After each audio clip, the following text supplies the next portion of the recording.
Kasi nga, yung number one is accessibility. Sa Pasig kami nakatira. Ang pinakamalapit na ano namin na Adventist school noon is si Pasay. Or kaya, pwede naman dito sa Baysa. Meron kaming kasama din doon na taga Pasig din. Nagpinag-aaral nila yung anak nila dito pa sa Baysa, kaklase ni Jamer. Yun si Sister Miriam, yung sa PFM. Yun, talagang mula Pasig, binabiyahe siya nung tatay nila para mag-aral dito. So, ganun, malayo ang malayo, wala talaga available na Adventist school. Kaya, nag-public talaga kami. Wala naman kaming pang private. Kaya sa public school lang yan. So, yung struggle nung sa public school, no elementary ako, talagang ang pinaka mahirap na part doon, yung kapag yung merong mga activities na usually ginagawa pag weekend or kaya pag Sabado. Like, for example, yung Girl Scout, dito sa atin, pathfinding, di ba? Pero doon, pag Girl Scout, kahit minsan, di ako naka-attend ng camping. Kasi ginagawa yun ng weekend, Friday hanggang Sabado, Linggo. So, hindi ako naka-attend kahit minsan, kahit isang camping, wala ako ideya. Kaya pag may camping sa church, talagang excited ako na mag-participate. Kasi yun lang yung paraan na magkaroon ako ng experience ng hiking. Kaya hanggang ngayon, pag may sinabing hiking, camping, gustong-gusto ko yan. Kasi gusto ko talaga na maka-experience. Siguro, fulfill ko lang yung kabataan ko na hindi ko naranasan yun during do sa elementary days ko. Tapos yung isa pang hindi ko nararanasan yung mag-attend ng field trip. Kasi pag field trip nung elementary at high school, usually ginagawa yung pag-Sabado. Kaya mula grade 1 hanggang 4th year high school, kahit isang field trip wala akong na-attend. Kaya ang pinaka-ayokong papasok ako, gusto kong uma-absent yun. Kunyari yung Monday after nung field trip. Kasi pagdating ng Monday, nagkukwentuhan silang lahat. Ang dami nilang kwento kung ano nangyari, yung mga nag-experience sila. So ako, hindi ako makarelate kasi hindi ko na maalam kung anong nagkaroon doon.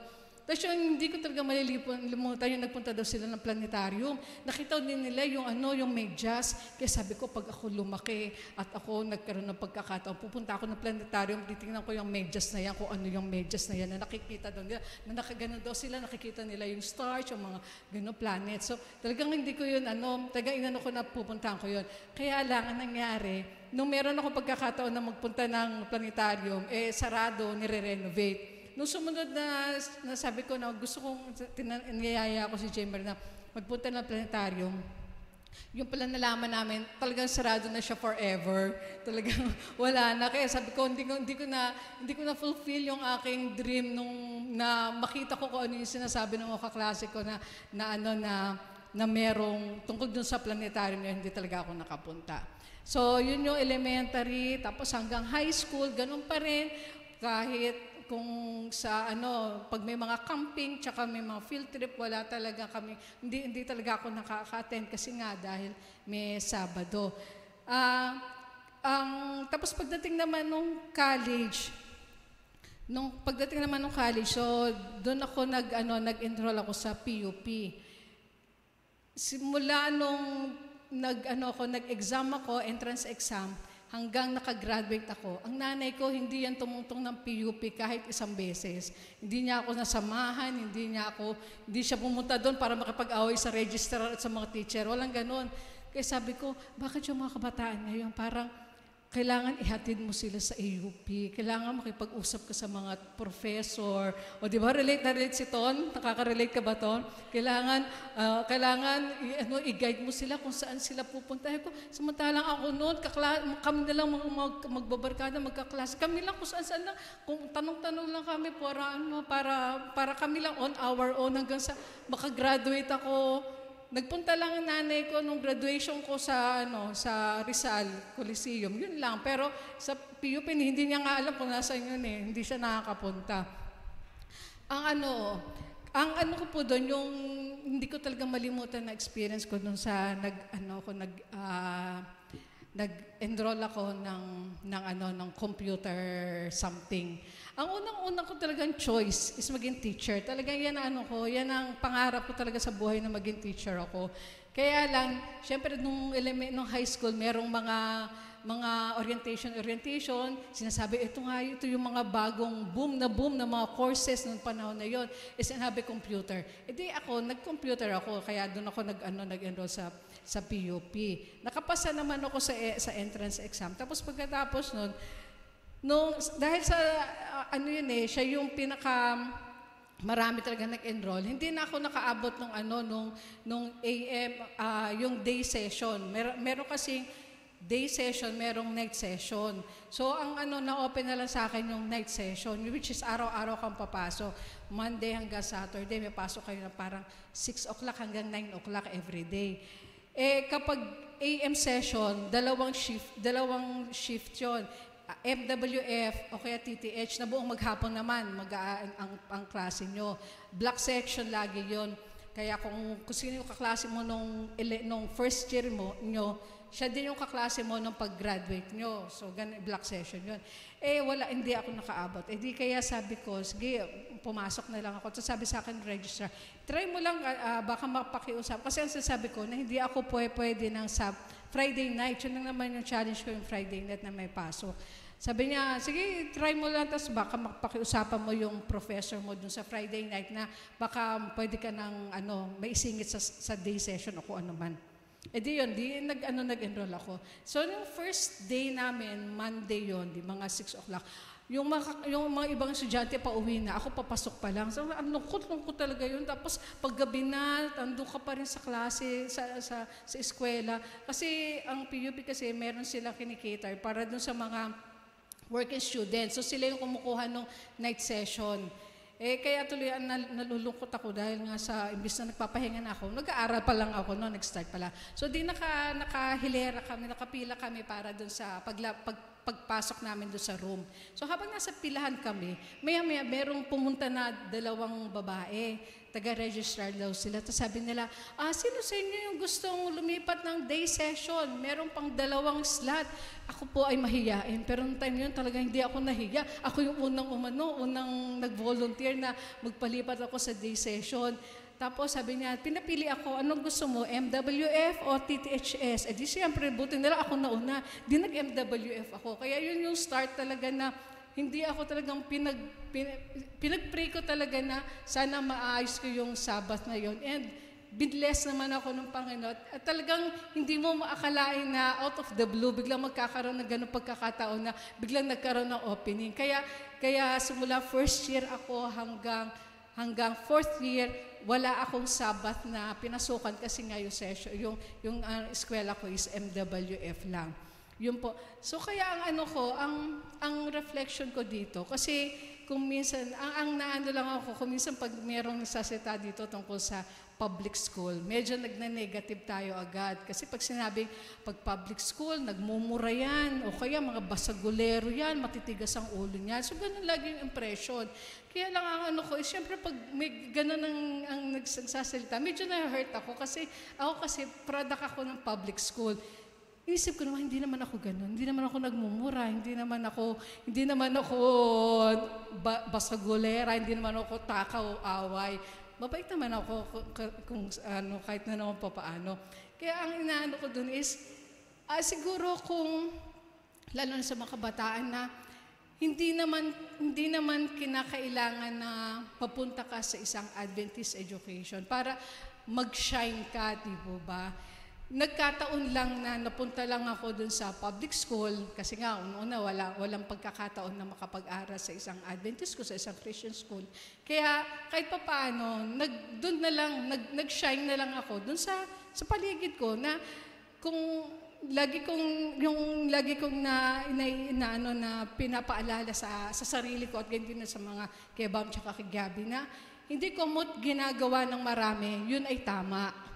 Diba? So, hindi ko ginagawa nila, tama yun. Kailangan i-reflect mo din sa sarili mo is, tama ba talagang, yan ba yung plan ng God? Ito naayon ba yan? Biblical ba kung ano yung ginagawa nila? So, i-reflect nyo. Kaya kahit pa paano, hindi naman ako nagpa-influence sa kanila. Diba? As much as possible, gusto ko sila ang ma-influence sa akin. Kaya, kung sabihin nila na yung mga klase mo magmumura o kung ano man, ako hindi naman ako nagaganon kasi hindi ko pinapayag, hindi ko hinahayaan yung sarili ko na may influence ako sa kanila.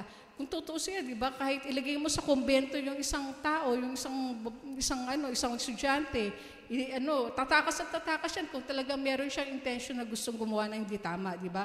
Kahit siguro ilagay mo sa Advent sa AUP yung mga bata, kung talagang gusto nilang gumawa na hindi maganda, gagawa pa rin yan. Kumbaga, at bottom line, nasa tao pa rin, nasa atin pa rin yung choice kung gusto natin gumawa tayo ng tama.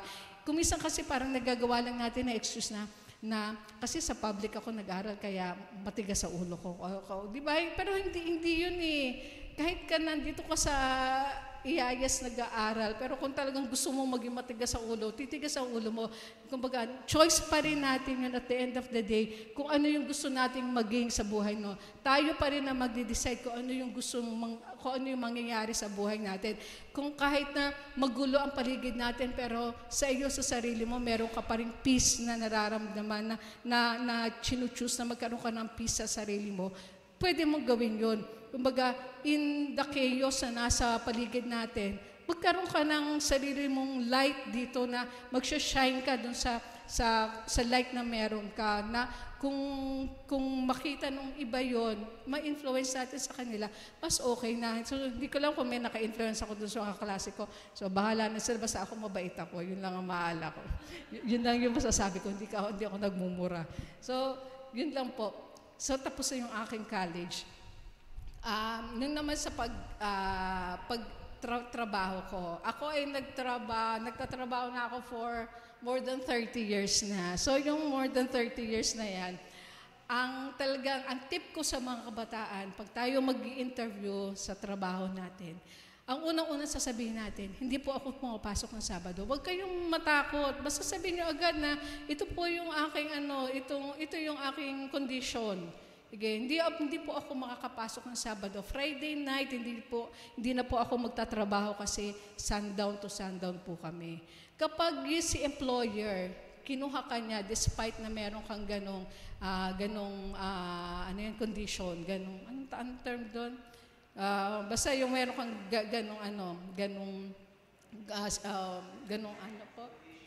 o condition, yan.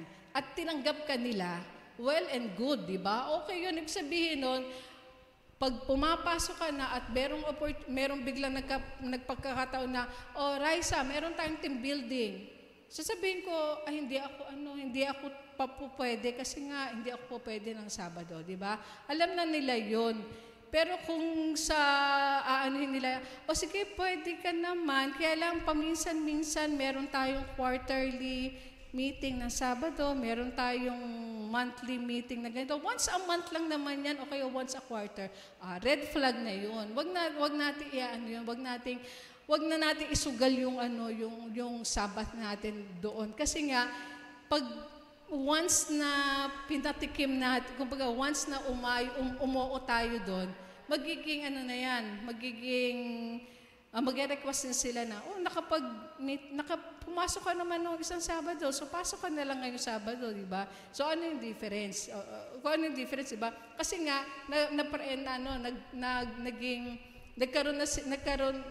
nagawa mo na yon dati, kaya ano yung excuse mo pa para hindi mo gawin susunod? Kaya sabihin agad natin, huwag tayong mahihiya, sabihin agad natin na hindi ako pwede ng Sabado, hindi ako pwede ng Friday night kasi nga yun ay Sabbath ko. Karapatan ko yun kasi nasa law yun na kailangan ko i-exercise yung aking pananampalataya, yung aking faith.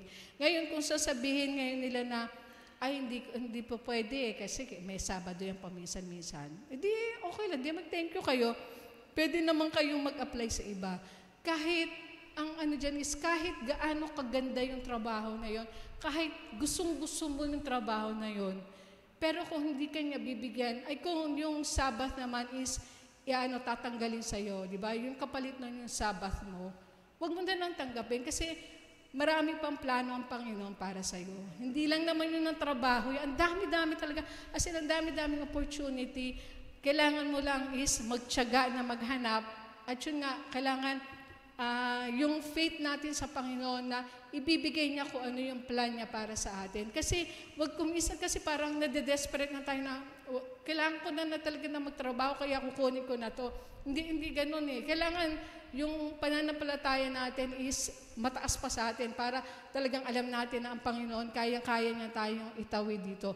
I-ano na lang natin, di ba sabi nga, ang Panginoon sumasagot ng yes, no, or kaya wait. So baka nandun pa lang tayo sa stage natin na wait. Kaya maghintay lang tayo, mayroong tamang pagkakataon na ibibigay sa ating Panginoon. Kaya yun yung dapat na i-ano natin, na lagi nating sa isip sa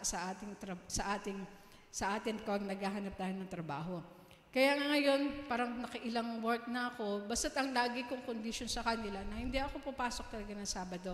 Kaya yung mga katrabaho ko, sila pa yung nag-remind sa akin. Kung minsan, Friday na ng mga magsi-6 o'clock na, sasabihin nila, ba't nandito ka pa? Madilim na, nag-sundown na, pwede ka na, umuwi ka na. Di yun, tatapusin ko na rin yung trabaho ko.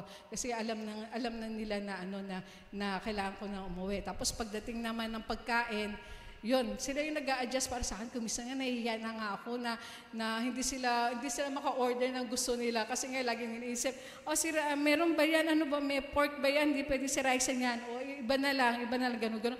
Kaya tuloy sasabihin ko sana, sige, mag-order na lang kayo ng sarili nyo. Mag-order na lang ako ng sarili ko para hindi naman ako maka-bother sa inyo. Kasi nga, lagi nilang iniisip na hindi ako kumakain. Tapos sabi nga ng isang boss sa akin, sabi niya, bakit hindi ka kumakain ng baboy? Di sabi ko, sa biblical po, nasa Leviticus 11. So search siya. Sabi niya, ay oo nga, nandito nga. Yun. Siguro ngayon lang niya nakita yung text na yun, kaya nagbasa siya. Kaya kahit pa paano, sa work natin, pag dahil nasa work, at least sa pamamagitan nandun, malalaman nila na ano yung reason bakit tayo hindi kumakain ng baboy, di ba? Hindi dahil sa bawal sa atin. Sabi nga, hindi tayo bawal kumain, kundi hindi talaga tayo kumakain. Kasi pag sinabi natin bawal, ibig sabihin nung pwede. Kasi pa pwedeng bawal, yung mga high blood, bawal magpuyat. Pwede kang magpuyat, kaya lang bawal kasi nga sa health mo. Pero sa atin, hindi tayo bawal kumain, kundi hindi talaga tayo kumakain. Yun po. Kasi pag sinabing bawal, baka po pwede, di ba? Pero hindi dahil sa bawal kundi hindi talaga tayo kumakain. Yun po yung tamang term doon. Kasi pag bawal, baka sabihin nila, o sige, tanggalin na lang natin yung ganito. Pwede ka na ba? Pwede ka na ba? Hindi po talaga kami kumakain talaga ng pork and so on so forth. Yun po. So, yun lang po yung ma-share ko sa mga ating mga kabataan, and also kung tayo ay maghahanap din ng mga trabaho o kung anything na ginagawa natin is natin talaga yung sanctity of the Sabbath na kailangan uunahin natin talaga yung Panginoon sa lahat ng mga ginagawa natin. Kasi nga, everything will just follow. Basta unahin natin kung ano yung nasa Panginoon. So, ang sabi nga po dito sa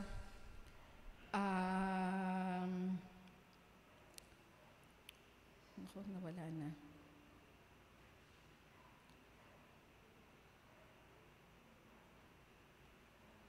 Ayan, sa Jeremiah 29:11, "For I know the plans I have for you, declares the Lord, plans to prosper you and not to harm you, plans to give you hope and a future." So, yun ang panghawakan natin. Hindi natin maaarok kung ano yung plano ng Panginoon sa atin. Pero ang tangi lamang natin isipin is, merong plano ang Panginoon sa atin at ito ay para sa kabutihan natin. Hindi niya tayo hayaan na mapunta sa hindi maganda. So, yun lang po.